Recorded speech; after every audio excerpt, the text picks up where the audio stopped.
अगली खबर हमीरपुर से है। उप मुख्यमंत्री केशव प्रसाद मौर्य हमीरपुर दौरे के दौरान परेड ग्राउंड में बने हेलीपैड पे उतरने के दौरान सीधे श्री विद्या मंदिर स्कूल में मन की बात में कार्यक्रम में पहुंचकर प्रधानमंत्री द्वारा मन की बात सुनी और सुनने के बाद पार्टी कार्यालय में कार्यकर्ताओं के साथ मीटिंग की, उनकी समस्याओं को सुना। सूरजपुर स्थित गौशाला में जाकर गायों को अपने हाथों से गुड़ और चना खिलाया और जनता से मिलकर उनकी समस्याओं को सुना। उप मुख्यमंत्री केशव प्रसाद मौर्य एक दिवसीय दौरे पर हमीरपुर पहुंचे और पहुंचने के बाद उन्होंने विभागों द्वारा लगाई गई विकास प्रदर्शनी का अवलोकन किया और लाभार्थियों को चेक बांटे। कोविड-19 से दिवंगत हुए लोगों के अनाथ बच्चों के साथ उप मुख्यमंत्री ने कलेक्ट्रेट सभागार में संवाद किया, बच्चों को मिष्ठान उपहार के साथ भेंट दी और स्कूल बैग शिक्षा किट दी। मौर्य ने कहा कि जनपद में अभियान चलाकर ओवरलोड अवैध वाहनों पर कठोर कार्रवाई की जाए और बारिश या अन्य कारणों से क्षतिग्रस्त हुई सड़कों को अभियान चलाकर गड्ढा मुक्त किया जाए। नहीं तो इसको तो स्वागत करना चाहिए, इसमें विरोध है। मतलब ये यूपी में जब लागू होगा तो आपको मालूम हो जाएगा। यूपी काफ़ी कुछ कर रहा है लेकिन अभी उस पर बोलने की ज़रूरत नहीं है। जब हम लोग कुछ करके दिखाते हैं, बताते कम है। मायावती ने अभी एक ट्वीट किया है कि अज्ञात स्रोतों से गुजरात चुनाव और हिमाचल चुनाव के पहले काफ़ी फंडिंग की गई। अभी इसका आंकड़ा बताने कौन सा घटा, क्या ये उचित है? देखिए क्या फंडिंग की गई, अगर बहन जी के पास कोई सबूत होगा तो वो चुनाव आयोग को देंगी, या चुनाव आयोग को देंगी तो चुनाव आयोग पकड़ेगा, चुनाव प्रक्रिया का हिस्सा है।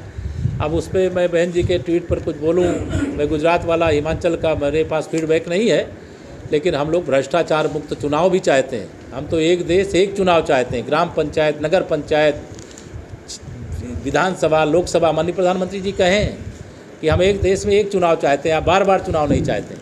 लेकिन यह दुर्भाग्य है कि अभी सारे देश के सभी राज्यों में हमारी सरकारें नहीं हैं, सर्वसम्मति नहीं बन पाती है। अन्यथा इस दिशा में हमारा देश आगे बढ़ जाएगा तो बहुत सारा खर्चा बच जाएगा और विकास और तेज़ी से आगे बढ़ जाएगा। जी सुविधाएँ हैं वो 100% सत्यापन करके वह सुविधाएँ जो आवास के लाभार्थी उनको तत्काल उपलब्ध कराने, भ्रष्टाचार मुक्त भारत, भ्रष्टाचार मुक्त उत्तर प्रदेश, भ्रष्टाचार मुक्त हमीरपुर बनाने के लिए संकल्पबद्ध होकर के, एकजुट होकर के काम करने।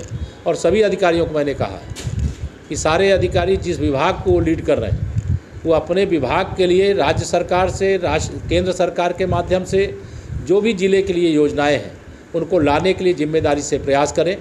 दोनों सरकारों का खजाना हमीरपुर और बुंदेलखंड के विकास के लिए खुला हुआ है, इसलिए सारे अधिकारी पूरे मन में, बहुत अच्छे, कई अधिकारियों ने अच्छे काम किए, नवाचार किए हैं, वो सब और अच्छा करें, उनको उत्साहित भी किया गया है।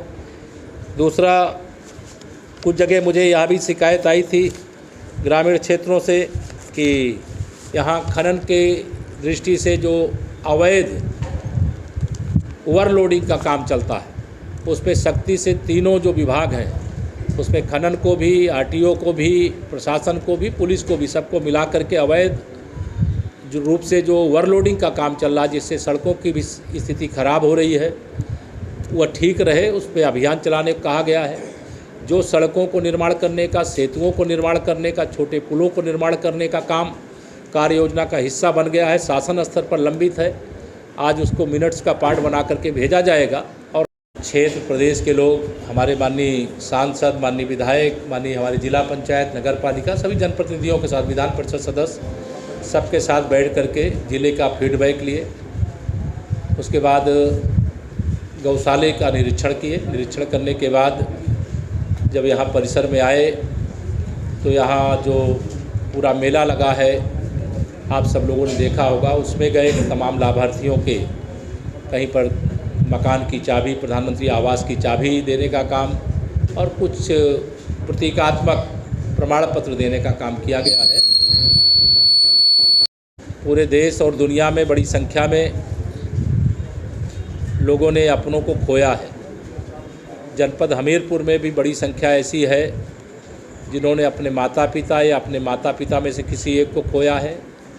ऐसे कोरोना से पीड़ित बच्चों और उनके परिजनों से मुलाकात का कार्यक्रम भी रखा था। उनसे भेंट हुई, उनसे बातचीत हुई, उनकी समस्याओं को सुना और यह जो समस्याएं हैं उनके समाधान का निर्देश देते हुए नियमित रूप से उन बच्चों की और उन बच्चे के परिवारों की चिकित्सा की दृष्टि से जांच आदि करवा करके उनका ध्यान रखने के लिए बताया गया है।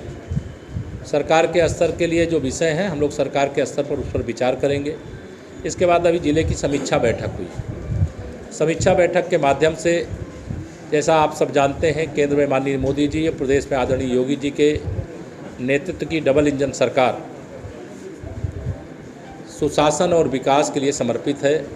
विभागों के अधिकारियों के द्वारा किया गया उनकी प्रशंसा भी की गई है, और जिन्होंने कोई लापरवाही की है या कोई शिकायत आई है तो उसमें विशेष ध्यान दे करके जब अगली बार मैं पुनः आऊँगा तो जितने भी निर्देश आज दिए गए हैं उनका अक्षरशः अनुपालन करने के लिए बताया गया है।